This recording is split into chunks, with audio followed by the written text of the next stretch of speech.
இன்றைக்கு இந்த சத்தத்தை கேட்டுக்கொண்டிருக்கும் போது நீ பலவீனத்தோடு வேதனையோடு நிற்கும் போது ஆண்டவர் உனக்காய் வந்து நின்று, என்னப்பா நீ சொல்லு, நீ சொல்றத நான் கேட்கிறேன் என்று சொல்லி நம்முடைய பலவீனத்தின் படுக்கை அருகே வந்து நம்முடைய சத்தத்தை செவி கொடுக்கிற ஒரு ஜீவனுள்ள தேவன் நம் நடுவிலே இருக்கிறார். இந்த சத்தத்தை ஒருவேளை நீங்க வீட்டுல ஒரு படுக்கையில படுத்துக்கொண்டு நீங்க கேட்டுக்கொண்டிருக்கலாம். என் சத்தத்தை வேலைக்காரன் கேட்க மாட்டேங்கிறான் பாஸ்டர், என் சத்தத்துக்கு என்னுடைய சொந்தக்காரங்க செவி கொடுக்க மாட்டேங்கிறாங்க, எல்லாருமே செவி அடைச்சிட்டாங்க.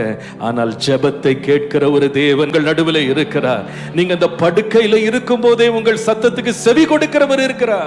எல்லாம் இழந்து தரித்திரமானா கூட, தரித்திரத்தின் நாள்ல கூட நம்முடைய சத்தத்தை அசட்டை பண்ணாமல் கேட்கிற ஒரு தேவன் இருக்கிறார். ஆனா நம்முடைய ஆண்டவர் யார் தெரியுமா? ஏழை கூப்பிட்டேன், ஆனா கர்த்தர் செவி கொடுத்தார். என் சத்தத்தை அசட்டை பண்ணாமல் ஒரு ஏழையின் கூக்குரலை கூட செவி கொடுக்கிற ஒரு ஜீவனுள்ள தேவன் நமக்கு இருக்கிறபடியால் ஆண்டவரை ஸ்தோத்திரம் பண்ணுவோம்.